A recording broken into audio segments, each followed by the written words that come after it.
Hi hello friends, welcome back my channel.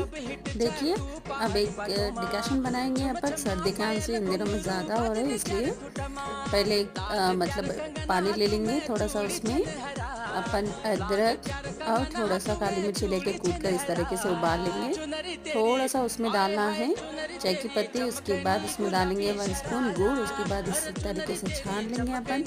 इतना P लेना, सर्दी खांसी सब गायब।